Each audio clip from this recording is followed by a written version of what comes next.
يا أيها الذين آمنوا لا تقولوا راعنا وقولوا انظرنا واسمعوا وللكافرين عذاب أليم. صدق الله العظيم. اللهم صل على سيدنا محمد وعلى آل سيدنا محمد أفضل صلواتك بعدد معلوماتك وبارك وسلم عليه. سبحانك لا علم لنا إلا ما علمتنا إنك أنت العليم الحكيم. اللہ تعالیٰ کا بے انتہا احسان اور کرم ہے کہ جس نے ہم سب کو آج پھر قرآن مجید کے اس مبارک حلقے میں جمع ہونے کی سعادت اور توفیق عطا فرمائی. الحمدللہ. اللہ تعالیٰ اس عمل کو اپنی بارگاہ میں قبول فرمائے، آخرت کی نجات کا ذریعہ بنائے، اپنی رضا کا باعث بنائے اور عذاب سے بچنے کا سبب بنائے، اور زندگی کے آخری لمحے تک اس کتاب کے ساتھ وفا نبھانے کی اللہ تعالیٰ سب کو توفیق عطا فرمائے. اللہ تعالیٰ سب کو اس کتاب کی برکات سے مالا مال فرمائے. اور جو بھائی بزرگ قرآن سے دور ہیں، قرآن سے محروم ہیں، اللہ تعالیٰ ان کے دلوں میں بھی قرآن کے سیکھنے کا شوق اور جذبہ نصیب فرمائے. ہر بھائی کو اپنی جگہ پہ یہ کوشش کرنی چاہیے. آپ جو ساتھی بیٹھے ہیں الحمدللہ اکثر ساتھی وہ ہیں جو پچھلے درسوں میں بھی بڑی پابندی سے بیٹھتے رہے. اللہ تعالیٰ آپ کے اس عمل کو قبول فرمائے، جذبے اور اس شوق پر اللہ تعالیٰ کامل اجر عطا فرمائے. آئندہ ہر ساتھی کی یہ کوشش ہونی چاہیے کہ اپنے ساتھ کم سے کم ایک ساتھی کو ضرور لے کے آنا ہے. انشاءاللہ کوشش فرمائیں گے. اس کتاب کو میری ضرورت نہیں ہے، آپ کی بھی ضرورت نہیں ہے اس کتاب کو، لیکن ہمیں اس کتاب کی ضرورت ہے. ٹھیک ہے نا؟ اس کتاب کو نہ میری ضرورت ہے نہ آپ کی ضرورت ہے. ہم نہیں کام کریں گے، اللہ اوروں سے کام لے لیں گے. ہم نہیں تھے تو بھی تو اللہ تعالیٰ اس کتاب کی خدمت لے رہے تھے. ہمارے علاوہ کتنے سارے لوگ ہیں جو اس کتاب کی خدمت میں لگے ہوئے ہیں، لیکن اگر ہم جڑے رہے اور ساتھیوں کو بھی ہم نے ساتھ لگا لیا تو اس میں ہماری خوش قسمتی ہے، اور اگر خدا نہ خواستہ ہم کٹ گئے تو اس میں ہمارا اپنا نقصان ہے. رسول اللہ صلی اللہ علیہ وسلم کا فرمان ہے، الدال علی الخیر کفاعلہ، جو نیکی کے کام کی رہنمائی کرتا ہے، کسی کو نیکی کے راستے پہ لگا دیتا ہے، نیکی کرنے والے کو جتنا اجر ملتا ہے جس نے اس راستے پہ لگایا تھا، اللہ تعالیٰ اسے بھی اتنا اجر عطا فرمائیں گے. قیامت کے دن ایک بندہ آئے گا، اس کے اعمال نامے میں 100 حج لکھے ہوئے ہوں گے. کیا لکھا ہوگا؟ 100 حج لکھے ہوئے ہوں گے. وہ جو اپنا اعمال نامہ دیکھے گا تو کہے گا، اللہ میں نے تو ایک حج کیا تھا، اس میں تو 100 حج لکھے ہوئے ہیں. تو کہا جائے گا، میاں تو نے حج ایک کیا تھا لیکن تو نے 99 بندوں کو ترغیب دی تھی، تو انہوں نے جو حج کیا تنہا میں نے ان سب کو جتنا اجر دیا اتنا اکٹھا تجھ ایک کے اعمال نامے میں میں نے اجر جمع فرما دیا ہے. تو آپ جتنے لوگوں کو ساتھ جمع کر کے اکٹھا کر کے لائیں گے، ترغیب دیں گے، جتنا انہیں الگ الگ ثواب ملے گا، ایک آپ کے اعمال نامے میں اتنا ثواب لکھا جائے گا. تو کتنا بڑا اجر ہے، کتنا بڑا فائدہ ہے. تو اس کے لیے انشاءاللہ سب ساتھی کوشش فرمائیں گے نا. انشاءاللہ اللہ سب کو ہمت توفیق عطا فرمائے گی. اس سے پہلے کچھ یہود کے شبہات تھے، اللہ نے ان کے جوابات دیے. گزشتہ درس میں اس کا ذکر ہوا. ایک حضرت جبرائیل علیہ السلام کے متعلق ان کا شبہ تھا، اللہ نے اس کا جواب دیا. پھر حضرت سلیمان علیہ السلام کے متعلق شبہ تھا، اس کا جواب دیا. ہاروت ماروت 2 فرشتوں کے متعلق شبہ ظاہر کیا، اللہ تعالیٰ نے اس کا بھی جواب دیا. اب اس کے بعد ان اگلی آیات مبارکہ میں مسلمانوں کو یہود کے ناپاک عزائم سے آگاہ کیا جا رہا ہے. مسلمانوں خیال رکھنا، جب یہودیوں کا اور کوئی حربہ کامیاب نہیں ہوگا تو تمہیں تمہارے دین سے پھیرنے کے لیے ایسے الفاظ چنیں گے جن کا ایک معنی تو صحیح ہوگا لیکن دوسرا معنی ان کا ایسا ہوگا جس میں شرک کی بو آ رہی ہوگی یا جس میں نبی علیہ السلام کی گستاخی ہو رہی ہوگی، تو ایسے لفظ وہ تم سے استعمال کروائیں گے تاکہ کسی نہ کسی طریقے سے تم یا شرک میں مبتلا ہو جاؤ یا نبی علیہ السلام کی گستاخی میں مبتلا ہو جاؤ۔ اس لیے خیال رکھنا ان کے بہکاوے میں نہ آنا۔ مثال کے طور پہ یہاں ایک لفظ بولا گیا ہے راعینا۔ رسول اللہ صلی اللہ علیہ وسلم بسا اوقات بیان فرماتے، کچھ صحابہ رضی اللہ تعالی عنہم تک آواز نہ پہنچتی یا وہ کما حق کو سمجھ نہ پاتے تو وہ کہتے راعینا، حضرت ہماری رعایت فرمائیں۔ امر کا صیغہ ہے راعا یراعی مراعاتن، حضرت ہماری رعایت فرمائیں، مطلب ہے اس بات کو دہرا دیں، ہمیں دوبارہ سمجھا دیں۔ اب موقع مل گیا یہودیوں کو، یہ لفظ جو انہوں نے سنا تو انہوں نے بھی یہ لفظ بولنا شروع کر دیا، لیکن وہ کسی اور معنی میں اسے استعمال کرنے لگے۔ راعی کا ایک معنی نگہبان اور محافظ بھی ہوتا ہے، الا کلکم راع وکلکم مسئول عن رعیتہ، تو یہ لفظ انہوں نے اس معنی میں استعمال کرنا شروع کر دیا۔ مقصد یہ تھا حضرت ہمارے محافظ ہیں، حضرت ہمارے نگہبان ہیں، اور ان کا مقصد یہ تھا ابھی تو لوگ پکے ہیں، شرک میں نہیں مبتلا ہوں گے، لیکن زمانہ گزرے گا، بعد میں لوگ آئیں گے تو یہ ایک دلیل بن جائے گی کہ حضور کے زمانے میں لوگ حضور کو محافظ سمجھتے تھے، نگہبان سمجھتے تھے، تو آپ حفاظت کرنے والے، نگہبانی کرنے والے ہیں، اس طریقے سے لوگ شرک میں مبتلا ہو جائیں گے۔ تو اس میں ایک شرک کی بو تھی، اس لیے اللہ تعالیٰ نے اس لفظ کے بولنے سے ہی منع کر دیا کہ یہ لفظ نہیں بولنا۔ اسی طرح بعض مفسرین نے ایک اور توجیہ بھی کی ہے کہ وہ اس لفظ کو پڑھتے تھے ذرا کھینچ کر، یہودی اسی لفظ کو پڑھنے لگے تھوڑا کھینچ کر، راعینا، جس کا معنی ہوتا ہے ہمارے چرواہے، نعوذ باللہ۔ نبی صلی اللہ علیہ وسلم کے متعلق یہ لفظ بولنے لگے جس میں گستاخی کا پہلو ہے، نبی علیہ السلام کی گستاخی تھی۔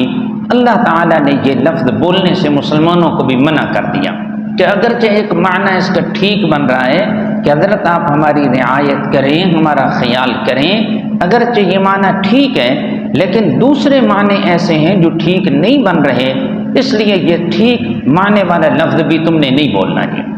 کو بات سمجھ میں آئی ہے جی؟ اللہ تعالیٰ فرماتے ہیں یا ایھا الذین آمنوا، اے ایمان والو، لا تقولوا راعنا، نہ کہو تم راعنا کا لفظ۔ اس سے ہمیں ایک بات معلوم ہو رہی ہے، ہر ایسا لفظ جس کا ایک معنی ٹھیک ہو دوسرا معنی شرکیہ ہو، ایک معنی ٹھیک ہو دوسرا معنی گستاخی والا بن رہا ہو، ایسا لفظ بولنے کی اجازت ہو نہیں ہے جی۔ اب مثال کے طور پہ لفظ بولتے ہیں اللہ نبی والے، اللہ نبی جیسے چاہیں گے اس طرح ہوگا، اب اس میں شرک پایا جا رہا ہے۔ یا اسی طرح لفظ بولتے ہیں یا رسول اللہ، اگر کسی کا شرکیہ عقیدہ نہ ہو تو یہ لفظ کہنے میں کوئی حرج نہیں ہے، لیکن عام طور پر ہمارے معاشرے میں ایک طبقہ ایسا ہے کہ جب وہ یہ لفظ پڑھتے ہیں الصلاۃ والسلام علیک یا رسول اللہ، تو ان کا نظریہ یہ ہوتا ہے کہ حضرت یہاں موجود ہیں، اس لیے وہ واضح لفظوں میں پڑھتے ہیں۔ آپ نے بھی سنا ہوگا دم بدم پڑھو درود، حضرت بھی ہیں یہاں موجود۔ سنے ہیں کہ آپ ہر محفل میں تشریف لاتے ہیں، میرے گھر میں بھی ہو جائے چراغاں یا رسول اللہ۔ تو ایک طبقہ ایسا ہے جو یہ کلمات پڑھتا ہے اور نبی علیہ السلام کو حاضر ناظر مانتے ہیں، اور اسی عقیدے سے یہ لفظ بول رہے ہوتے ہیں کہ حضور ہماری بات سن رہے ہیں، نبی علیہ السلام حاضر ناظر ہیں۔ اب یہ عقیدہ تو سراسر شرکیہ عقیدہ ہے، اس لیے یہ لفظ بولنا جائز نہیں۔ حضرت شیخ القرآن رحمۃ اللہ علیہ فرمایا کرتے کہ حضرت مولانا حسین احمد مدنی رحمہ اللہ نے اپنے مکتوبات میں لکھا، حضرت علی رضی اللہ تعالی عنہ کو جو مشکل کشا کہا گیا، تو ابتدا میں یہ لفظ اس لیے بولا گیا کہ حضرت مشکل مسائل کو حل کرتے ہیں۔ یہ تو ہے اقضاہم علی، حضرت علی رضی اللہ عنہ سب سے بہتر فیصلہ کرنے والے، حضرت ابو بکر صدیق، حضرت فاروق اعظم رضی اللہ عنہ، ان حضرات کے دور میں، عثمان رضی اللہ عنہ کے دور میں قاضی القضات کے منصب پہ حضرت علی فائز تھے جی، تو بہت زبردست فیصلہ کرنے والے، مشکل مسائل حل کرتے تو لوگ کہنے لگے مشکل کشا۔ لیکن بعد میں یہ لفظ ایک اور عقیدے کے ساتھ استعمال ہونے لگا کہ غائبانہ طور پہ ہماری مشکلیں حضرت علی حل کرتے ہیں، وہ حاجت روا مشکل کشا ہیں۔ اب یہ عقیدہ بن گیا شرکیہ، اس لیے اس لفظ کا بولنا جائز نہیں ہے۔ تو کوئی ایسا لفظ ہو جس میں ایک معنی تو ٹھیک ہو لیکن دوسرا معنی شرکیہ ہے یا دوسرا معنی نبی علیہ السلام کی گستاخی والا ہے، ایسا لفظ استعمال کرنے کی اجازت نہیں ہے جی۔ دیکھیں جی، اعوذ باللہ من الشیطان الرجیم، یا ایھا الذین آمنوا، اے ایمان والو، لا تقولوا راعنا، نہ کہو تم راعنا کا لفظ، وقولوا انظرنا، اور کہو تم انظرنا کا لفظ، حضرت ہماری طرف دیکھیں، ہمارا خیال فرمائیں۔ انظرنا اس کے متبادل لفظ بتا دیا، پھر فرمایا واسمعوا، اور توجہ سے سنو تم تاکہ سوال کی ضرورت ہی نہ پڑے۔ وللکافرین عذاب الیم، اور ایسے کافروں کے لیے دردناک عذاب ہے۔ یہ جو یہودی سازشی کافر ہیں نا، ان کی طرف اشارہ ہے، ایسے کافروں کے لیے دردناک عذاب ہے۔ ما یود الذین کفروا من اہل الکتاب، آگے اللہ تعالی نے فرمایا یہ جتنے بھی کافر ہیں، خواہ یہودی ہوں، عیسائی ہوں، مشرکین ہوں، یہ ہرگز اس بات کو پسند نہیں کرتے کہ مسلمانوں تمہیں کسی قسم کی کوئی خیر ملے، کسی قسم کی کوئی خیر اور بھلائی ملے، کوئی دنیا میں نفع ہو، دینی نفع ہو، کہیں تمہیں فتح ملے، ترقی ملے، کامیابی ملے، یہ یہودیوں کو بھی اور مشرکین کو بھی اور عیسائیوں کو بھی ایک لمحہ اچھا نہیں لگتا جی۔ ما یود الذین کفروا، نہیں پسند کرتے وہ لوگ جنہوں نے کفر کیا، من اہل الکتاب، کافروں کی دو قسمیں بتائیں۔ نمبر ایک، من اہل الکتاب، اہل کتاب سے ہوں، خواہ وہ اہل کتاب ہوں، وللمشرکین، اور نہ مشرکین۔ دو قسمیں ذکر کی ہیں کافروں کی، نمبر ایک اہل کتاب اور نمبر دو مشرکین۔ اہل کتاب کون ہے؟ یہود و نصارہ۔ کافروں کی پھر بات دہرا رہا ہوں، اب اس میں آگے ایک اور بات آپ کو سمجھانی ہے۔ کافروں کی دو قسمیں ہیں، نمبر ایک اہل کتاب اور نمبر دو مشرکین۔ اہل کتاب کون ہے؟ یہود و، ان دونوں کو قرآن نے کیا کہا؟ کافر۔ یہودی اور عیسائی بھی کافر ہیں اور مشرکین بھی کیا ہیں؟ جو اس وقت مکہ والے مشرک سامنے تھے، یہ بھی کیا ہیں؟ کافر ہیں جی۔ اس سے یہ بات معلوم ہوئی کہ تمام اہل کتاب بھی کافر ہیں، یہودی اور عیسائی بھی کافر ہیں، جب تک وہ قرآن مجید کو اور حضرت محمد مصطفیٰ صلی اللہ علیہ وسلم کو نہیں مانیں گے، اس وقت تک وہ کافر ہیں، ان کے لیے جنت جانے کی کوئی راہ نہیں ہے جی۔ اللہ تعالیٰ فرماتے ہیں نہیں پسند کرتے کافر، خواہ وہ اہل کتاب ہوں یا مشرکین، اس بات کو اَيُنَزَّلَ عَلَيْكُم مِّن خَيْرٍ مِّن رَّبِّكُمْ، یہ کہ اتاری جائے تمہاری اوپر بھلائی تمہارے رب کی جانب سے۔ وَاللَّهُ يَخْتَصُّ بِرَحْمَتِهِ، جواب ہے ان کے حسد سے کچھ نہیں ہوتا، اللہ پاک اپنی رحمت کے لیے جسے چاہتے ہیں چن لیتے ہیں، اس کی جانب سے خیر کا فیصلہ ہو تو کون رکاوٹ بن سکتا ہے۔ وَاللَّهُ يَخْتَصُّ بِرَحْمَتِهِ، اور اللہ پاک خاص کرتے ہیں اپنی رحمت کے ساتھ مَن یشاء، جسے چاہتے ہیں۔ واللہ ذو الفضل العظیم، اور اللہ تعالیٰ بڑے فضل والے ہیں، اللہ تعالیٰ سب کو اپنے فضل کا مستحق بنائے۔ ما ننسخ من آیت او ننسها نأتی بخیر منها او مثلها، اس آیت مبارکہ میں ایک سوال کا جواب دیا گیا۔ منکرین کہنے لگے کہ اگر یہ اللہ کا کلام ہوتا تو اس کے احکام نہ بدلتے، کبھی ایک حکم آتا ہے پھر اس کے بعد حکم بدل جاتا ہے۔ اب یہاں پہ ہی آپ دیکھ لیں، پہلے راعنا کا لفظ استعمال کرنے کی اجازت تھی، بولتے تھے، لیکن بعد میں یہ لفظ بولنے سے منع کر دیا گیا، اس کو منسوخ کر دیا گیا، اور اس کے بعد اس کی جگہ پہ انظرنا کہنے کی اجازت دی گئی۔ اسی طرح اور بھی احکامات بدلتے، آگے مسئلہ آئے گا کہ آپ مدینہ منورہ میں تشریف لائے، حکم ملا کہ آپ نے بیت المقدس کی طرف منہ کر کے نماز پڑھنی ہے، 16-17 مہینے بیت المقدس کی طرف منہ کر کے نماز پڑھی، پھر اس کے بعد حکم بدل گیا، بیت اللہ کی طرف منہ کرنے کا حکم دیا گیا۔ تو یہ جو احکامات میں تبدیلی آتی ہے، کہنے لگے کہ اگر یہ اللہ کا کلام ہوتا تو اس کے احکام میں کیوں تبدیلی آتی، کیوں نسخ ہوتا ہے اس میں؟ اللہ تعالیٰ نے اس کا جواب دیا، جب کوئی آیت ہم منسوخ کرتے ہیں یا کوئی آیت ہم بھلوا دیتے ہیں تو اس میں کوئی نہ کوئی حکمت ہوتی ہے، ہم اس سے بہتر آیت لے آتے ہیں یا اس کے برابر کوئی آیت لے کے آتے ہیں، اس میں کوئی نہ کوئی حکمت ہوتی ہے جو ہم ہی بہتر جانتے ہیں۔ فرمایا ما ننسخ من آیت، جو منسوخ کرتے ہیں ہم من آیت کوئی آیت، او ننسیہا یا ہم وہ ذہنوں سے بھلوا دیتے ہیں، ناتی بخیر منہا ہم لے آتے ہیں بہتر اس سے، ثواب میں اس سے بہتر یا نفع میں اس سے بہتر، او مثلیہا یا اسی کے مثل لے آتے ہیں، ثواب میں اسی کے مثل ہوتا ہے، البتہ اس میں نفع زیادہ ہوتا ہے، مصلحت زیادہ ہوتی ہے اس میں۔ فرمایا الم تعلم ان اللہ علی کل شیء قدیر۔ اللہ اکبر، یہ جو احکام کا نسخ ہوتا ہے نا، اصل میں بات تو ذرا علمی ہے۔ نسخ کہتے ہیں کسی حکم کی مدت کی انتہا بتا دینا۔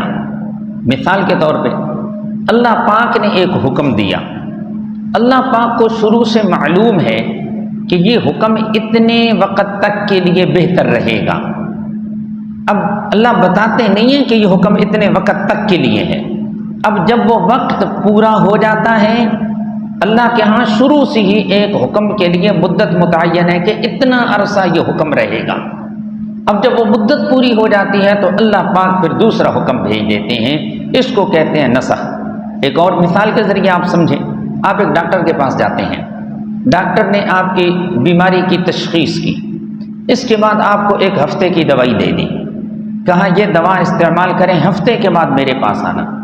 آپ ہفتے کے بعد گئے، ڈاکٹر نے دیکھا بیماری کم ہو چکی ہے، ڈاکٹر نے دوا بدل کے دے دی، آپ کیا کہیں گے؟ ڈاکٹر بیوقوف ہے یا عقل مند ہے؟ یہ کوئی نہیں کہے گا۔ اگر عقل مند ہوتا تو شروع میں صحیح دوائی دیتے ہیں، شروع میں اور دی، اب اس نے نسخہ بدل دیا نہ۔ بھئی ڈاکٹر کے ذہن میں یہ بات تھی، اب اس بیماری کی سطح یہ ہے، اتنے وقت تک یہ دوا استعمال کرے گا، بیماری کم ہو جائے گی، پھر آئے گا نسخہ بدل کے دے دوں گا۔ یہ اس ڈاکٹر کی عقل مندی ہے، یہ اس ڈاکٹر کی کمال مہارت ہے، اس ڈاکٹر پر اس میں کوئی الزام نہیں ہے۔ یوں ہی اللہ پاک بھی جب کوئی حکم دیتے ہیں، اللہ کے ہاں اس کی ایک مدت متعین ہوتی تھی کہ یہ اتنے وقت تک کے لیے بہتر ہے، لیکن بندوں کو نہیں بتایا جاتا تھا اتنے وقت تک کے لیے ہے۔ جب وہ وقت پورا ہوتا تو پھر اللہ تعالیٰ دوسرا حکم دے دیتے۔ کو بات سمجھ میں آئی ہے جی؟ ما ننسخ من آیت او ننسیہا، جو منسوخ کرتے ہیں ہم من آیت کوئی آیت، او ننسیہا یا جو ہم ذہنوں سے بھلوا دیتے ہیں، ناتی بخیر منہا تو ہم لے آتے ہیں بہتر اس سے، او مثلیہا یا اس کے مثل لے آتے ہیں۔ الم تعلم، کیا تو نہیں جانتا، ان اللہ علی کل شیء قدیر، کہ بے شک اللہ تعالی ہر چیز پر قادر ہیں۔ احکام میں رد و بدل کرنا، کسی حکم کو مٹانا اور کسی کو باقی رکھنا، اس پر بھی اس کا پورا پورا اختیار ہے۔ الم تعلم ان اللہ لہ ملک السماوات والارض، تمام اختیارات کا مالک وہی ہے۔ اب یہ اگلی آیت لگ رہی ہے یا ایھا الناس اعبدوا والے دعوے کے ساتھ جی، کہ جب تمام اختیارات کا مالک وہی تو پھر ہر قسم کی عبادت اور دعا کے لائق بھی وہی۔ الم تعلم، کیا تو نہیں جانتا، ان اللہ لہ ملک السماوات والارض، بے شک اللہ تعالی اسی کے لیے ہے آسمان و زمین کا راج، مردی اسی کی چلتی ہے۔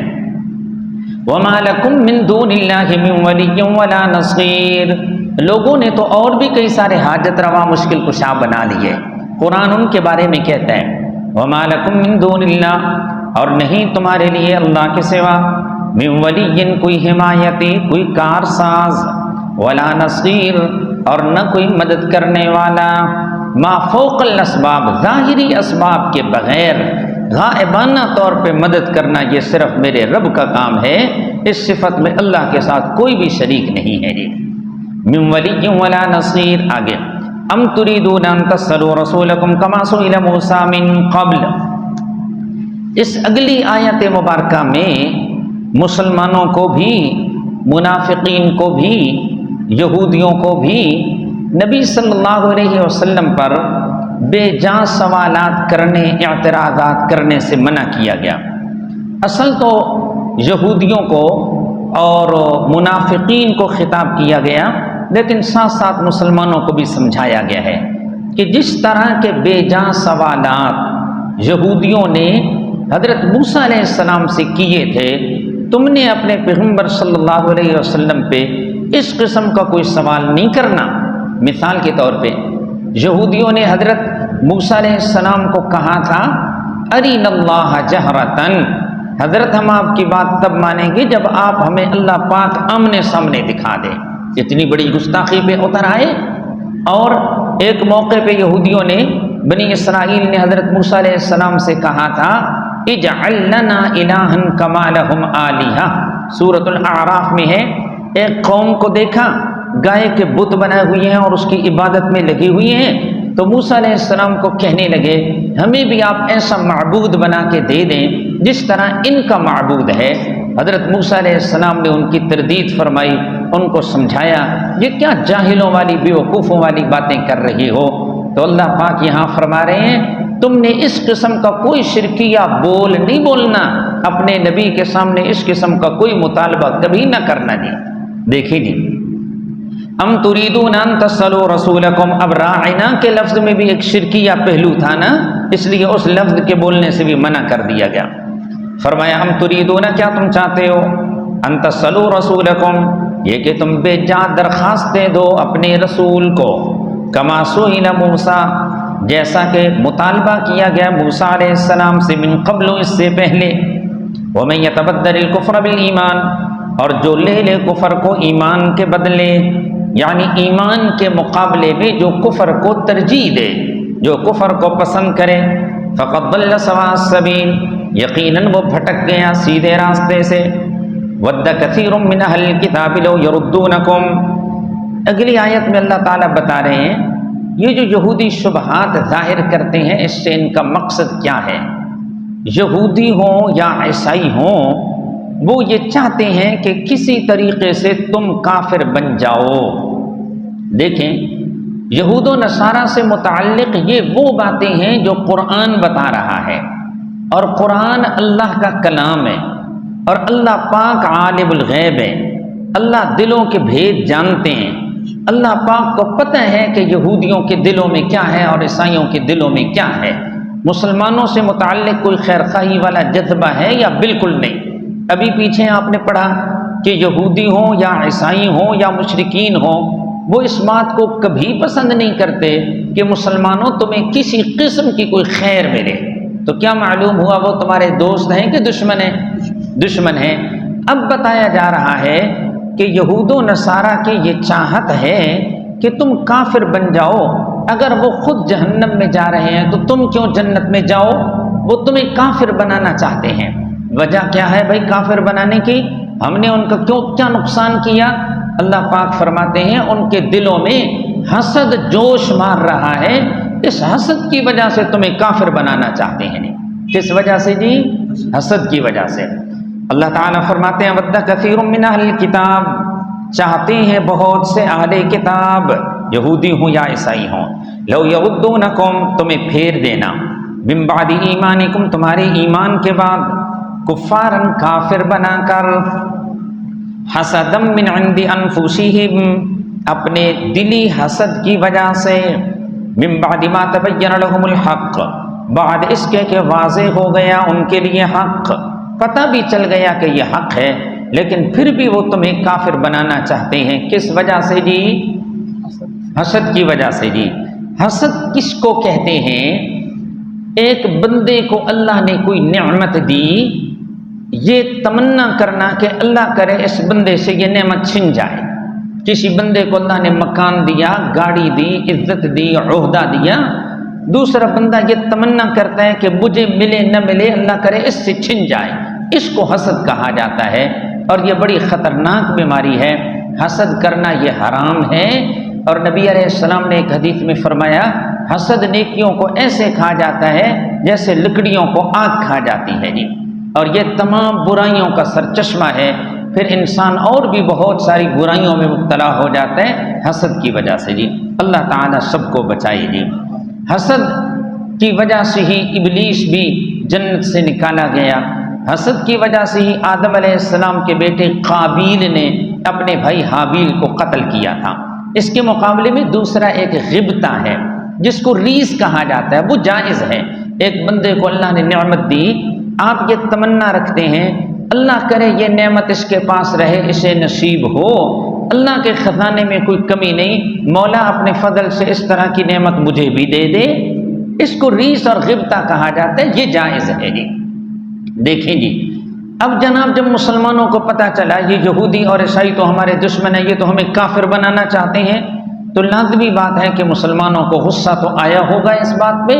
اللہ تعالیٰ نے فرمایا جب تک جہاد حکم نے اس وقت گزر کرتے ہو معاف رہو، معاف کرو تم، وحو اور درگزرو، حتی اللہ بامرہ، یہاں کے لے آیا اپنا حکم، نیک قانون، قدیر، اللہ تعالیٰ ہر چیز پر قادر ہے۔ وَأَقِیمُوا الصَّلَاةَ وَآتُوا الزَّکَاةَ، اس میں بڑھ گیا مسلمانوں جب تک جہاد کا حکم نہیں آتا تو اس کے لیے مشق جاری رکھو۔ مشق کیا ہے؟ جہاد میں جان بھی کھپتی ہے، مال بھی کھپتا ہے، جہاد میں جان بھی کھپتی ہے، مال بھی کھپتا ہے، تو جان کے لیے مشق ہے نماز کی پابندی کرو، مال کے لیے مشق ہے زکوٰۃ کی ادائیگی کرو۔ جب مشق تمہاری صحیح ہو جائے گی پھر جہاد کا حکم آ جائے گا جی۔ یہ اس وقت کی بات ہے جب تک جہاد کا حکم نہیں آیا تھا، مدینہ منورہ کا ابتدائی دور تھا۔ اسی صورت میں آگے چل کے دوسرے پارے میں پھر آ جائے گا وہ حکم، وَقَاتِلُوا فِي سَبِيلِ اللَّهِ الَّذِينَ يُقَاتِلُونَكُمْ وَلَا تَعْتَدُوا إِنَّ اللَّهَ لَا يُحِبُّ الْمُعْتَدِينَ۔ فرمایا وَأَقِیمُوا الصَّلَاةَ، اور قائم کرو تم نماز، وَآتُوا الزَّکَاةَ، اور دو تم زکوٰۃ، وَمَا تُقَدِّمُوا لِأَنفُسِکُم مِّن خَیْرٍ، اور جو کچھ تم آگے بھیجو اپنے نفسوں کے لیے، من خیرن کوئی بھلائی، تجدوہ عند اللہ، تم اس کو پاؤ گے اللہ کے پاس۔ جو بھی نیکی کی جائے اس یقین کے ساتھ، یہ نہ ہو کہ پتہ نہیں قبول بھی ہے کہ نہیں ہے، جو بھی نیکی کی جائے رضائے الہی کی جذبے کے ساتھ اور اس یقین کے ساتھ کہ اللہ پاک کا وعدہ ہے انشاءاللہ اللہ پاک مجھے اس پہ اجر عطا فرمائیں گے جی۔ اللہ تعالیٰ فرماتے ہیں اور جو کچھ تم آگے بھیجو گے اپنے نفسوں کے لیے، من خیرن کوئی بھلائی، کوئی بھی نیکی کرو، نماز ہو، زکوٰۃ ہو، روزہ ہو، حج ہو، مسجدوں کو آباد کرنا، یہ قرآن کا پڑھنا پڑھانا سیکھنا سکھانا، جو بھی نیکی ہو، تجدوہ عند اللہ، تم پاؤ گے اس کے ثواب کو اللہ کے ہاں۔ کوئی یہ نہ کہے کہ اللہ پاک کو کیا پتا کہ ہم کیا کر رہے ہیں، فرمایا نا نا، ان اللہ بما تعملون بصیر، بے شک اللہ تعالیٰ جو کچھ تم عمل کرتے ہو بصیر، دیکھنے والے ہیں، ہر چیز وہ دیکھ رہا ہے، ہر عمل اس کے سامنے ہے جی، اور وہ کسی سبب کا محتاج بھی نہیں ہے۔ ہم تو دیکھنے میں آنکھ کے محتاج ہیں، ہم تو روشنی کے محتاج ہیں، ہمارا رب تو اپنی بصارت میں کسی چیز کا محتاج بھی نہیں ہے جی۔ ان اللہ بما تعملون بصیر، وقالوا لن يدخل الجنة الا من كان هودا او نصارا۔ یہاں سے یہ آگے جہاں تک یہ مضمون ختم ہو رہا ہے، اس سے پہلے اس بات کا ذکر ہوا کہ یہود و نصارہ نے مسلمانوں کے خلاف مسلمانوں کو گمراہ کرنے کے لیے ہر حربہ اختیار کیا، لیکن وہ اس میں کامیاب نہ ہوئے۔ اب آخر میں ان کی کچھ نامناسب باتوں کا ذکر ہے، اللہ تعالیٰ اس کا جواب دے رہے ہیں۔ کچھ ان کی نامناسب حرکات کا ذکر ہے، اللہ تعالیٰ اس کا جواب دے رہے ہیں۔ ان کی پہلی بات اب آ رہی ہے جی، وقالو، اور کہا یہود و نصارہ نے، لن يدخل الجنہ، ہرگز جنت میں داخل نہیں ہوگا الا من کان ہودا او نصارا، مگر وہ جو یہودی ہو یا عیسائی ہو۔ یہودی کہتے تھے ہم حضرت ابراہیم علیہ السلام کی نسل سے ہیں، اور حضرت ابراہیم تو اللہ کے خلیل تھے، جب وہ جنت میں جائیں گے تو اپنی ساری اولاد کو لے جائیں گے، ہم سیاہ کریں سفید کریں جنت تو ہمارے لیے، عیسائی کہا کرتے تھے حضرت عیسیٰ علیہ السلام کو نعوذ باللہ قتل کیا گیا، ہمارے جتنے بھی گناہ تھے حضرت عیسیٰ اس کے لیے کفارہ بن گئے، اب ہم سیاہ کریں سفید کریں بس جنت ہمارے لیے ہے۔ یہودی بھی جنت کے ٹھیکیدار بن بیٹھے، عیسائی بھی جنت کے ٹھیکیدار بن بیٹھے۔ مقصد اس بات سے ان کا کیا تھا؟ مقصد یہ تھا مسلمانوں نے جو آخری نبی کا کلمہ پڑھا صلی اللہ علیہ وسلم، جو قرآن مجید کو مانا، تو اس لیے کہ مسلمان جنت کے شیدائی ہیں، یہ چاہتے ہیں ہمیں جنت ملے، رب کی رضا ملے، ہمیں رب کا قرب ملے۔ جب انہیں پتہ چلے گا کہ جنت تو ملتی ہے یہودیت اور عیسائیت سے، تو یہ اسلام کو چھوڑ دیں گے اور ہمارے مذہب کو اختیار کر لیں گے۔ اللہ تعالیٰ نے یہودیوں اور عیسائیوں کو اس بات کو ذکر کر کے اس کا جواب دیا ہے۔ اللہ تعالیٰ فرماتے ہیں وقالوا، اور کہا انہوں نے، لن يدخل الجنہ، ہرگز جنت میں داخل نہیں ہوگا، الا من کان یہودا، مگر وہ جو یہودی ہے، او نصارا، یا عیسائی ہے۔ اللہ جواب میں فرماتے ہیں تلک امانیہم، یہ آرزویں ہیں ان کی، یعنی یہ ان کا باطل دعویٰ ہے، اور اس کا ایک اور معنی ہے یہ ان کی باطل خواہشات ہیں جس پر دلیل کوئی نہیں دی، من گھڑت خواہشات۔ قل ہاتوا برہانکم، پھر دلیل کا مطالبہ کیا کہ یہ جو تم دعویٰ کر رہے ہو کہ جنت میں صرف یہودی یا عیسائی جائیں گے، اگر کوئی دلیل ہے تو پیش کرو۔ قل، میرے محبوب آپ فرما دیں، ہاتوا برہانکم، لے آؤ تم اپنی دلیل، ان کنتم صادقین، اگر تم سچے ہو۔ بلا من اسلم وجہہ للہ، بلا کیوں نہیں دوسرے لوگ بھی جائیں گے جنت میں۔ ان کی بات کی تردید کر دی، انہوں نے کہا یہودیوں عیسائیوں کے علاوہ کوئی نہیں جائے گا۔ اللہ نے فرمایا کیوں نہیں، دوسرے لوگ بھی جائیں گے، اس لیے کہ ہمارے ہاں قانون یہ ہے، جس بندے نے اپنے آپ کو رب کے حکموں کے سامنے جھکا دیا اور ہے بھی وہ موحد صحیح العقیدہ، جس نے اپنے آپ کو اللہ کے حکموں کے سامنے جھکا دیا اور ہے بھی وہ موحد صحیح العقیدہ بندہ ہے، اللہ تعالیٰ نے وعدہ فرمایا جو یہ نیکیاں کرے گا میں اسے اس پہ اجر بھی دوں گا، قیامت کے دن جنت میں داخل کروں گا، اس پر کوئی خوف اور کوئی غم نہیں ہوگا۔ اس قانون کا ذکر ہے۔ فرمایا من اسلم وجہہ للہ، جس نے تابع کر دیا اپنے آپ کو اللہ کے، اپنے آپ کو اللہ کے تابع کر دیا، عقیدے میں بھی عمل میں بھی۔ عقیدہ وہی اپنایا جو رب نے بتایا، عمل وہی اپنایا جو اللہ نے بتایا، نبی علیہ السلام کے طریقے کے مطابق جو عمل ہے۔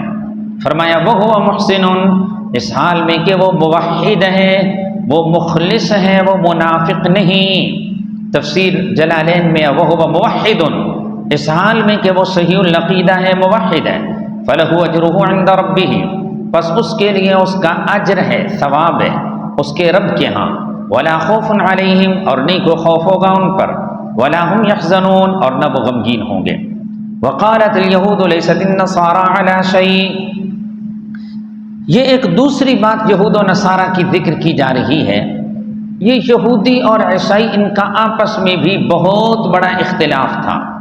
یہودی کہتے تھے یہ عیسائی کافر ہیں، ان کا کوئی دین نہیں ہے۔ عیسائی کہتے تھے یہ یہودی کافر ہیں، ان کا کوئی دین نہیں ہے۔ اللہ پاک نے فرمایا دونوں ایک کتاب کو ماننے والے ہیں، اور پھر یہ کس طرح جاہلیت کی باتیں کر رہے ہیں۔ ایک کتاب سے مراد ہے تورات، تورات کو یہودی بھی مانتے تھے، تورات کو عیسائی بھی مانتے تھے، دونوں ایک کتاب کو مانتے ہیں، پھر یہ کس طرح کے دعوے کرنے لگ گئے کہ ایک دوسرے کو کافر کہہ رہے ہیں۔ یا کتاب سے تورات اور انجیل دونوں مراد ہیں کہ یہودی ایک آسمانی کتاب کو پڑھنے والے ماننے والے، عیسائی دوسری کتاب کو پڑھنے والے ماننے والے، دونوں آسمانی کتابوں کو پڑھتے ہیں۔ کتابیں تو ایک آپس میں ایک دوسرے کی تصدیق کرنے والی ہیں، یہ کیسے پڑھنے والے بنے ہیں کہ یہ ایک دوسرے کو کافر کہنے لگے؟ یہ تو نری جاہلیت کی باتیں ہیں۔ یہاں اس بات کا ذکر ہے۔ فرمایا وقالت الیہود، اور کہا یہودیوں نے، لیست النصارى علی شیء، نہیں ہے عیسائی کسی چیز پر، یعنی کسی قابل اعتماد مذہب پہ نہیں ہے، سرے سے ہی غلط ہے۔ وقالت النصارى، اور کہا عیسائیوں نے، لیست الیہود علی شیء، نہیں ہے یہودی کسی چیز پر، ان کا مذہب غلط ہے، یہ کافر ہیں۔ وہم یتلون الکتاب، حالانکہ وہ دونوں پڑھتے پڑھاتے ہیں کتاب کو، عالم ہیں، آسمانی کتابوں کا علم رکھنے والے، اس قسم کی جاہلیت کی باتیں تو علماء کو زیب نہیں دیتی۔ فرمایا کذالک قال الذین، اسی طرح کہا ان لوگوں نے، لا یعلمون، جو نہیں جانتے، مثل قولہم، ان کی بات کی طرح، جس طرح یہ باتیں کر رہے ہیں نا کہ ہمارا عقیدہ ٹھیک ہے باقی سارے عقیدے غلط ہیں۔ مکہ والے مشرک بھی یہی کہتے تھے کہ صرف ہمارا عقیدہ ٹھیک ہے باقی سارے عقیدے غلط ہیں۔ فرمایا فاللہ یحکم بینہم، ان کی باتیں بلا دلیل ہیں، قیامت کے دن اللہ تعالیٰ ان کے درمیان عملی فیصلہ فرمائیں گے۔ جو حق والے ہوں گے انہیں اللہ پاک جنت میں بھیجیں گے، جو باطل والے ہوں گے انہیں جہنم میں۔ فاللہ یحکم بینہم، پس اللہ پاک فیصلہ کریں گے ان کے درمیان، یوم القیامہ، قیامت کے دن، فیما کانوا فیہ یختلفون، ان باتوں میں جن میں وہ اختلاف کرتے تھے۔ ومن اظلم ممن منع مساجد اللہ، یہ تیسری بات آ رہی ہے جی۔ اللہ پاک فرماتے ہیں ایک بندہ ہے جو بہت بڑا ظالم ہے۔ یہ کون سا بندہ ہے؟ جو اللہ کے گھر میں، مسجد میں اللہ کا خالص نام لینے سے روکتا ہے، اللہ کا خالص نام لینے سے روکتا ہے، اللہ کے ذکر سے روکتا ہے، اللہ کی عبادت سے روکتا ہے۔ مشرکین مکہ نے حضرت امام الانبیاء صلی اللہ علیہ وسلم کو روکا تھا، پھر مکہ سے نکال دیا۔ پھر نبی پاک صلی اللہ علیہ وسلم جب حدیبیہ کے موقع پہ سن 6 ہجری میں عمرہ کرنے کے لیے آئے تو اس موقع پہ بھی مشرکین مکہ رکاوٹ بن گئے، آپ کو مکہ مکرمہ میں بیت اللہ میں نہیں آنے دیا تھا۔ اسی طرح کسی زمانے میں عیسائیوں نے بیت المقدس کو گرایا تھا اور یہودیوں کو وہاں سے نکالا تھا، عبادت کرنے سے انہیں روک دیا تھا، تو وہ بھی مراد ہے۔ آج بھی اگر کوئی مسجد سے روکتا ہے، مسجد کو ویران کرتا ہے، مسجد کو گراتا ہے، تو یہ سب اس آیت کے زمرے میں آ رہے ہیں جی۔ یہ جس طرح ابھی پچھلے دنوں میں یہاں اسلام آباد میں مسجد کو شہید کیا گیا، تو وہ بھی سب اسی کے تحت داخل ہیں جی۔ آیت میں عموم ہے۔ فرمایا ومن ظلم، اور کون بڑا ظالم ہے، کون بڑا ظالم ہے، یہ رب ظالم کہہ رہا ہے، اور کون بڑا ظالم ہے، ممن، اس شخص سے، منع مساجد اللہ، جس نے روکا اللہ کی مسجدوں سے، ان یذکر فیہا اسمہ، اللہ کی مسجد کو گرانا، اللہ کی مسجد کو ویران کرنا، اتنی بڑی جرأت یہ کوئی مسلمان نہیں کر سکتا۔ ایسا ہی ہے، اللہ کی مسجد کو گرانے کی جرأت ہو، کوئی یوں ویران کر دینا مسجد کو، وہاں سے عبادات سے روک دینا، اتنی بڑی جرأت کوئی مسلمان نہیں کر سکتا۔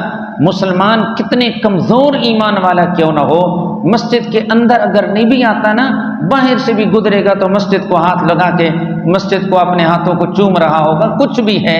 میں بدبخت نہیں بھی آ سکتا، لیکن یہ پاک جگہ ہے، یہاں میرے رب کی عبادت ہوتی ہے۔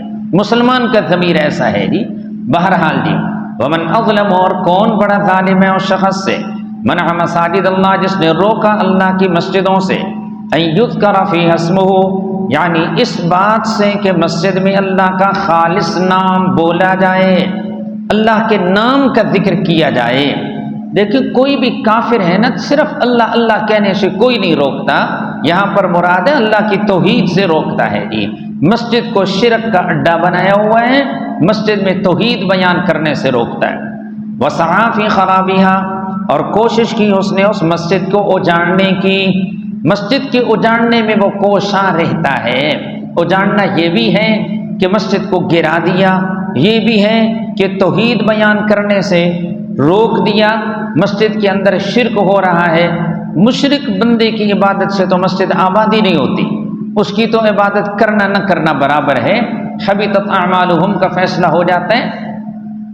فرمایا وسعی فی خرابیہا، اور کوشش کی اس نے مسجد کے اجاڑنے میں، اولئک، یہ لوگ، ما کان لہم، نہیں لائق تھا ان کے، وہ جو روکنے والے ہیں نا مسجدوں سے، ان کے لائق تو یہی تھا کہ رب کے گھر میں ڈرتے ہوئے داخل ہوتے، لیکن بجائے ڈرنے کے الٹا مسجد کو ویران کرنے لگے۔ اولئک، یہ لوگ، ما کان لہم، نہیں لائق تھا ان کے، ان یدخلوہا، یہ کہ وہ اس میں داخل ہوتے، الا خائفین، مگر ڈرتے ہوئے، لہم فی الدنیا خزی، اب ثمرہ اور نتیجہ آ گیا۔ جو مسجدوں سے روکتے ہیں، مسجدوں کو ویران کرتے ہیں، پہلے کہا یہ بہت بڑے ظالم، اب بتایا جا رہا ہے دنیا میں ایسے لوگوں کا نتیجہ کیا ہے اور آخرت میں نتیجہ کیا ہے۔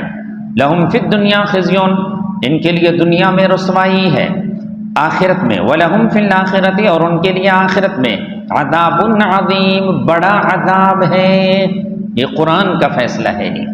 اس کے بعد فرمایا وَلِلَّهِ الْمَشْرِقُ وَالْمَغْرِبُ، اللہ تعالیٰ مسلمانوں کو کہہ رہے ہیں اے مسلمانوں، اگر مشرکین تمہیں مسجد سے روک دیں تو فکر نہ کرو۔ یہ نہیں ہے کہ اللہ پاک مسجد میں نماز قبول کرتا ہے تو کسی اور جگہ پہ نہیں۔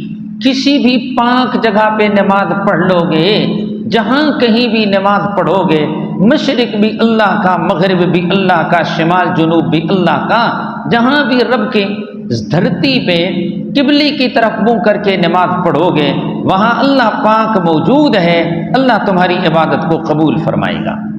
فرمایا وَلِلَّهِ الْمَشْرِقُ وَالْمَغْرِبُ، اور اللہ ہی کے لیے ہے مشرق اور مغرب۔ فَأَيْنَمَا تُوَلُّوا فَثَمَّ وَجْهُ اللَّهِ، جہاں بھی تم کھڑے ہو کر قبلے کی طرف منہ کرو گے، وہاں پر اللہ پاک کی ذات ہے۔ جہاں بھی اللہ کے حکم سے قبلے کی طرف منہ کر کے کھڑے ہو گئے، وہاں اللہ کی ذات ہے۔ ان اللہ واسع، بے شک اللہ تعالی وسعت والے ہیں، علیم، جاننے والے ہیں۔ وقالوا اتخذ اللہ ولدا، یہ ایک چوتھی بات آ رہی ہے جی۔ یہودیوں اور عیسائیوں اور مشرکین کے بارے میں، یہودی بھی شرک میں مبتلا تھے، عیسائی بھی۔ یہودی کہتے تھے حضرت عزیر علیہ السلام نعوذ باللہ اللہ کے بیٹے ہیں، نعوذ باللہ، مطلب یہ اللہ نے ان کو بیٹوں جیسا بنا لیا، اختیارات ان کو دے دیے۔ یہی بات عیسائی حضرت عیسیٰ علیہ السلام کے بارے میں کہنے لگے، اللہ نے ان کو اختیارات دے دیے، بیٹوں جیسا بنا لیا۔ یہی بات مشرکین مکہ ملائکہ کے بارے میں کہنے لگے۔ اللہ پاک ان کی اس بات کو نقل فرما کے اس کا جواب دے رہے ہیں۔ فرمایا وقالوا اتخذ اللہ ولدا، اور کہا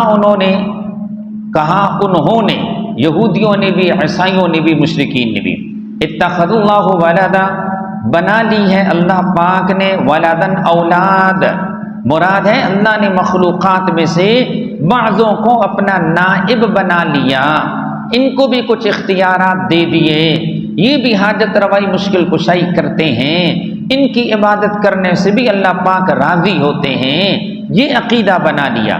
آج بعد کلمہ پڑھنے والے بھی اسی غلطی میں مبتلا ہیں۔ فرمایا سبحانہ، جواب سبحانہ، اللہ کی ذات پاک ہے، یہ نرا شرک ہے، اور اللہ کی ذات شرک سے پاک ہے۔ بل لہ ما فی السماوات والارض، بلکہ اسی کے لیے ہے جو کچھ آسمانوں میں ہے، والارض، اور زمین میں، زمین و آسمان کی ساری چیزیں اس کی مملوک ہیں۔ جن کو تم نے خدا کا نائب بنا لیا وہ بھی اس کے مملوک ہیں، بھلا مملوک بیٹے کیسے ہو سکتے ہیں؟ یہ اللہ تعالیٰ کے مملوک ہیں، اللہ کے بیٹے نہیں ہیں۔ کیا فرمایا؟ بل لہو، بلکہ اسی کے لیے جو کچھ آسمانوں میں ہے، والارض، اور زمین میں، زمین آسمان کی تمام چیزوں کا اختیار اسی کے پاس ہے، وہ ہر قسم کی احتیاجیوں سے پاک ہے۔ بیٹا ہونا یہ تو محتاجی کی علامت ہے، جبکہ اللہ تعالیٰ تو ہر قسم کی احتیاجیوں سے پاک ہے، اسے کیا ضرورت اولاد بنانے کی؟ فرمایا کل لہ قانتون، سب اسی کی فرمانبرداری کرنے والے ہیں۔ جن کو اللہ کا نائب اور شریک بنا لیا، حضرت عزیر ہیں، حضرت عیسیٰ ہیں، اسی طرح ملائکہ ہیں، یہ تو سب اللہ تعالیٰ کے آگے عاجزیاں کرنے والے، اس کے مطیع اور فرمانبردار ہیں، اور اپنی عبدیت کا اعتراف کرنے والے ہیں۔ بھلا یہ معبود کیسے؟ کل لہ قانتون، سب اسی کی فرمانبرداری کرنے والے ہیں۔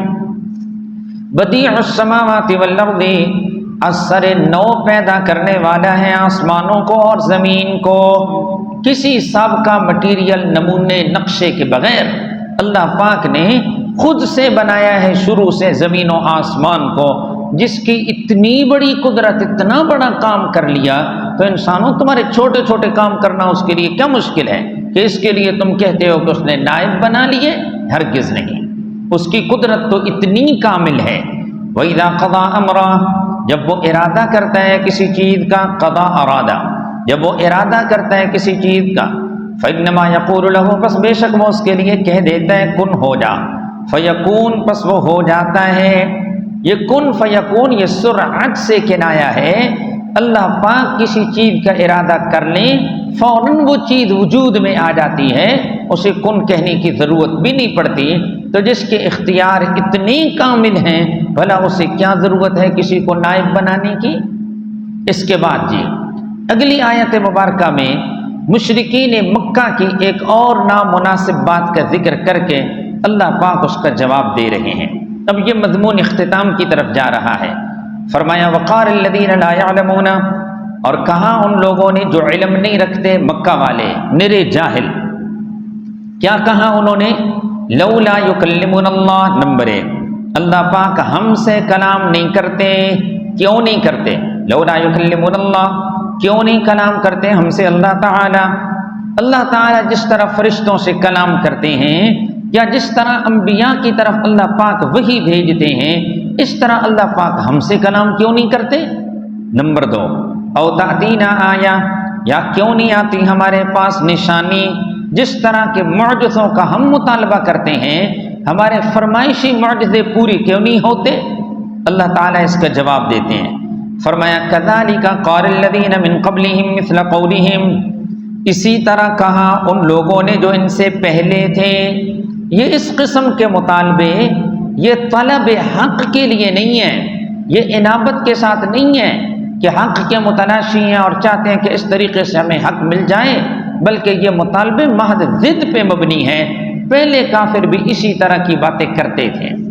فرمایا کذالک قال الذین، اسی طرح کہا ان لوگوں نے جو ان سے پہلے تھے، مثل قولہم، ان کی بات کی طرح، تشابہت قلوبہم، رل مل گئے ہیں ان کے دل، ضد میں، عناد میں، ان کے دل اور پہلوں کے دل رل مل گئے ہیں۔ نہ ان کے سوالات طلب حق پر مبنی تھے اور نہ ان کے مطالبات کسی نیک غرض پر مبنی ہیں۔ وہ بھی ضد کی وجہ سے ایسے مطالبے کرتے تھے، یہ بھی محض ضد کی وجہ سے ایسے مطالبے کرتے ہیں۔ باقی رہی بات، وہ کہتے ہیں کہ نشانیاں کیوں نہیں آتی؟ اللہ پاک فرماتے ہیں حق کو واضح کرنے کے لیے ہم نے ایک نشانی نہیں، بہت ساری نشانیاں ظاہر کر دی، بیان کر دی، لیکن فائدہ اسی کو ہوتا ہے جو یقین رکھتا ہے، جو ضدی ہو اسے کوئی فائدہ نہیں ہوتا۔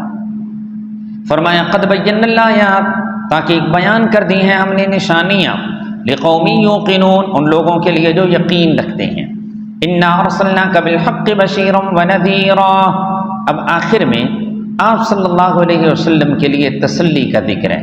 میرے محبوب، ان یہود و نصارہ کو، بالخصوص یہودیوں کو سمجھانے کے لیے ہر طریقہ اختیار کیا گیا، لیکن پھر بھی یہ نہیں مان رہے۔ آپ نے پریشان نہیں ہونا، آپ کا کام ہے پیغام پہنچانا، ہم نے آپ کو بشیر نذیر بنا کر بھیجا ہے۔ جو مانے گا آپ خوشخبری سنائیں گے، جو نہیں مانے گا اسے ڈر سنائیں گے۔ پھر بھی اگر کوئی جہنم میں جاتا ہے نہیں مانتا تو آپ سے اس کے بارے میں پوچھنی ہوگی۔ فرمایا انا ارسلناک، بے شک ہم نے آپ کو بھیجا، بالحق، سچے مذہب کے ساتھ، بشیرا ونذیرا، خوشخبری دینے والا، ونذیرا، اور ڈرانے والا بنا کر، ولا تسأل عن اصحاب الجحیم، اور آپ سے نہیں پوچھا جائے گا جہنم والوں کے بارے میں۔ کیا مطلب؟ آپ کے سمجھانے کے باوجود اگر کوئی نہیں سمجھا اور پھر بھی جہنم میں چلا گیا تو آپ سے نہیں پوچھا جائے گا کہ یہ جہنم میں کیوں گیا ہے، آپ نے تو اپنا فریضہ پوری طرح سر انجام دے دیا ہے۔ نبی پاک صلی اللہ علیہ وسلم کی یہ چاہت تھی کہ سارے بندے مسلمان ہو جائیں، کوئی بھی کافر نہ رہے، یہ چاہت تھی کہ نہیں تھی؟ اچھا، یہ چاہت پوری ہوئی کہ نہیں ہوئی؟ کیوں جی؟ سارے دنیا والے مسلمان ہو گئے کہ نہیں ہوئی ہے؟ نہیں ہوئی ہے نا؟ آپ کی چاہت تھی سارے کافر مسلمان ہو جائیں، کوئی بھی کافر نہ رہے، لیکن یہ چاہت آپ کی پوری نہیں ہوئی۔ اس سے معلوم ہوا مرضیوں کا مالک صرف میرا رب ہے، اختیار اسی کا چلتا ہے، حکم اسی کا چلتا ہے، ہدایت اور گمراہی بھی اسی کے اختیار میں ہے۔ اس کے بعد فرمایا وَلَن تَرْضَىٰ عَنْكَ الْيَهُودُ وَلَا النَّصَارَىٰ حَتَّىٰ تَتَّبِعَ مِلَّتَهُمْ۔ اگلی آیت میں بتایا یہ یہودی اور عیسائی اپنے مذہب پر اس قدر پختہ ہیں کہ یہ کسی صورت میں بھی مسئلہ توحید کو ماننے کو تیار نہیں ہے جی۔ وَلَن تَرْضَىٰ عَنْكَ الْيَهُودُ، رسول اللہ صلی اللہ علیہ وسلم کو یہود و نصارہ کے ایمان لانے کی بڑی خواہش تھی، اور آپ ان کے ساتھ کچھ نرمی والا برتاؤ کرتے تھے کہ اللہ کرے کسی طریقے سے یہ مسلمان ہو جائیں۔ اللہ پاک نے فرمایا میرے محبوب معمولی سے نرمیوں سے کچھ فائدہ نہیں ہوتا، یہ تب مانیں گے کہ آپ اپنے مذہب کو چھوڑ کے ان کے مذہب کو قبول کر لیں، اور یہ تو ہو ہی نہیں سکتا۔ آپ کیسے اپنے مذہب کو چھوڑ سکتے ہیں؟ غرض یہ شرک پہ پکے ہیں، یہ کسی صورت میں بھی اپنا عقیدہ چھوڑنے کو تیار نہیں ہے۔ وَلَن تَرْضَىٰ عَنْكَ الْيَهُودُ، اور ہرگز نہیں راضی ہوں گے آپ سے یہودی، وَلَا النَّصَارَىٰ، اور نہ یہ عیسائی، حَتَّىٰ تَتَّبِعَ مِلَّتَهُمْ، یہاں تک کہ آپ پیروی کریں ان کے مذہب کی۔ یہ مجھے اور آپ کو بھی بات سمجھائی جا رہی ہے، یہودیوں اور عیسائیوں کی طرفداری کا کوئی فائدہ نہیں ہے۔ یہ نہیں ہے کہ اس طریقے سے شاید وہ ہمیں اچھا سمجھنے لگیں گے، یا اس طریقے سے وہ ہمارے خیر خواہ ہم درد بن جائیں گے، یا ہمارے کچھ دین کی باتیں مان لیں گے۔ وہ اپنے عقیدے پہ بڑے پکے ہیں، جب تک ہم ایمان کو چھوڑ کے ان کے عقیدے کو نہ اپنائیں اس وقت تک وہ خوش نہیں ہوں گے، اور یہ ہو نہیں سکتا۔ فرمایا قل میرے محبوب آپ اعلان فرما دیں ان ھدی اللہ ھو الھدی، بے شک اللہ کا بتایا ہوا راہ، ھو الھدی وہی حقیقی راہ ہے۔ اللہ کی بتائی ہوئی ہدایت، اللہ کا بتایا ہوا راہ اصل میں یہی حقیقی راہ ہے، اسی پہ چلنے سے جنت ملتی ہے، اور اللہ نے جو راستہ بتایا ہے اس کی رہنمائی قرآن کرتا ہے اور محمد الرسول اللہ صلی اللہ علیہ وسلم کا فرمان کرتا ہے۔ فرمایا وَلَئِنِ اتَّبَعْتَ أَهْوَاءَهُمْ، نبی صلی اللہ علیہ وسلم کو خطاب ہے لیکن حقیقت میں پوری امت کو سمجھانا مقصود ہے۔ فرمایا اے میرے محبوب اگر بالفرض آپ پیروی کریں ان کی خواہشات کی، بعد الذی جاءک من العلم، بعد اس کے کہ آپ کے پاس آ گیا علم، خواہش سے مراد ہے ان یہودیوں عیسائیوں کا اپنا گھڑا ہوا عقیدہ، اپنا گھڑا ہوا مذہب۔ اگر بالفرض آپ ان کی خواہشوں کی پیروی کریں، ان کے من گھڑت عقیدے کی پیروی کریں، شرک اور بدعت کو آپ لے لیں، مالک من اللہ من ولی، نہیں ہوگا آپ کے لیے اللہ کی جانب سے من ولی کوئی حمایتی، کوئی رفیق، ولا نصیر، اور نہ کوئی مدد کرنے والا۔ خطاب نبی پاک صلی اللہ علیہ وسلم کو ہے، لیکن حقیقت میں امت کو سمجھانا مقصود ہے کہ اگر قرآن اور حدیث کے آنے کے بعد یہودیوں کے عیسائیوں کے من گھڑت مذہب کے پیچھے چلنے لگے، یا شرک میں مبتلا ہو گئے، بدعات میں مبتلا ہو گئے، تو اللہ کے عذاب سے تمہیں چھڑانے والا کوئی نہیں ہوگا، کوئی تمہارا حمایتی اور کوئی مددگار نہیں ہوگا۔ فرمایا الذین آتیناہم الکتاب یتلونہ حق تلاوتی، یہ توحید والا مضمون اب آخر پہ جا رہا ہے۔ کہاں سے شروع ہوا تھا؟ یا ایھا الناس اعبدوا سے شروع ہوا، پھر یہ مسئلہ سمجھایا گیا یہودیوں کو، انہیں کہا آمنوا بما انزلت، یہ مسئلہ مان لو تم، انہوں نے نہیں مانا، پھر انہیں سمجھانے کے لیے مختلف پہلو اختیار کیے گئے، شبہات کے جوابات دیے گئے، ان کی شرارتوں سے مسلمانوں کو آگاہ کیا گیا۔ اب آخر میں آ کے بتایا جا رہا ہے یہ جو مسئلہ ہے اکیلے رب کی عبادت کرنا، حاجات مشکلات میں صرف رب ہی کو پکارنا، یہودیوں کے بعض سچے علماء نے بھی اس مسئلے کو مان لیا ہے، تو پھر تم باقی کیوں نہیں مانتے؟ فرمایا الذین آتیناہم الکتاب، بس یہ 2-3 آیتیں ہیں جی، مضمون پورا ہو رہا ہے۔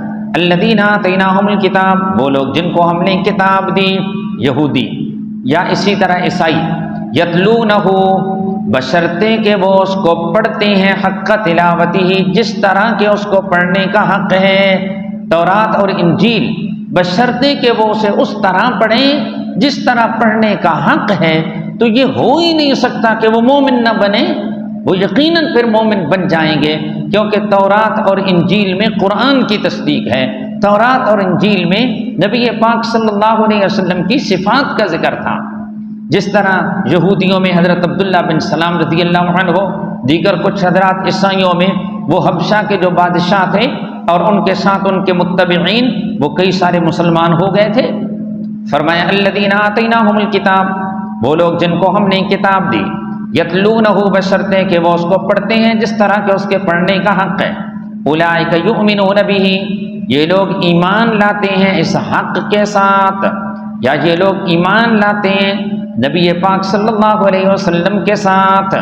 ومن یکفر بہ، اور جو انکار کرے اس حق کا، فاولئک هم الخاسرون، پس یہ لوگ یہی ہیں نقصان اٹھانے والے۔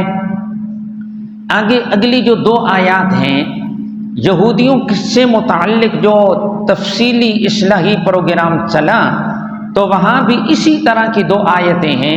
اب آخر میں مضمون ختم کیا تو اسی طرح کی آیتوں پہ مضمون ختم ہو رہا ہے۔ پہلے والی آیتوں کا مقصد تھا میری نعمتوں کو یاد کرو، میرے شکریہ ادا کرو، میرے عذاب سے ڈرو، میری توحید کو مانو، توحید کا مضمون چلایا۔ یہ اگلی جو آیات آ رہی ہیں اس کا مطلب یہ بنے گا میری نعمتوں کو یاد کرو، میرا شکریہ ادا کرو، میرے عذاب سے ڈرو، محمد الرسول اللہ صلی اللہ علیہ وسلم پہ ایمان لاؤ۔